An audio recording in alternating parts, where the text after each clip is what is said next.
is solved by elimination. So we're not going to graph it, so you have to picture what's happening.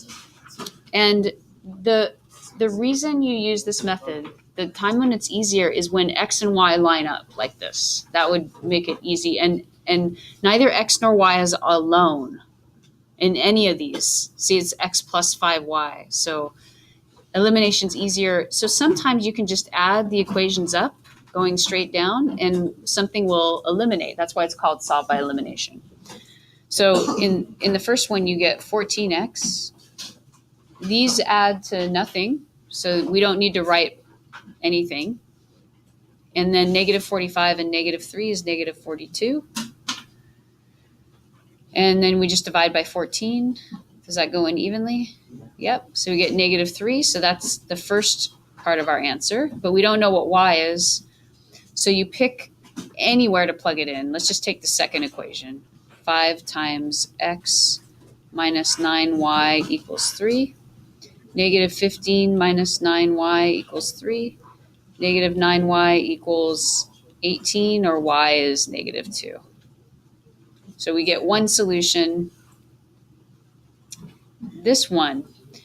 Now, if you added going straight down, you're not going to get anything that disappears. So you'll get like 5x plus 8y equals negative 11, and you won't be able to solve that. So you have to multiply by something. So the easiest thing is going to be negative 4. If you multiply this entire equation by negative 4, because then if I write what's left over, you get negative 20y equals 36. And now when I add the equations, the x's go away. The y's, you get negative 17y, and the constants, you get 34. So you get y is negative 2.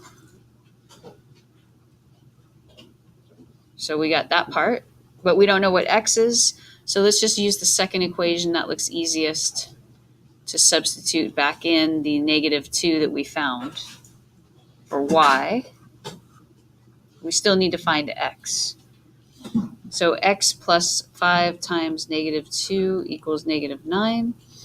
X minus 10 and x equals 1. So there's our point of intersection if we were to graph the lines. And then the last one looks like we probably have to multiply both equations by something, which would be the hardest one. But let's just say we're going to eliminate the x's. Since one of them is already positive and one of them is already negative, we don't need to fix that, but we just swap. So instead of 3, 4, we do 4, 3. And of course, you have to do the same thing on both sides. So I know that I'm going to get positive 12x and negative 12x, so the x's will cancel. There are other possibilities. You could have swapped the y coefficient, so you could have multiplied this by 7 and this by 6, and then you would have canceled out the y's. That's fine. So we get 12x minus 24y equals 36 for the first equation, and negative 12x plus 21y equals negative 48. Again, please correct me if I'm doing something wrong. So you get a negative number over here, negative 12. Those add to nothing. This is negative 3y, so y is 4. So we know that the y coordinate is 4 in our answer. But of course, we got to plug it back in.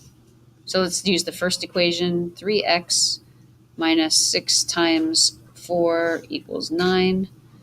3x minus 24 equals 9. 3x equals adding 24, 33, or x is 11. So 11, 4 is that one.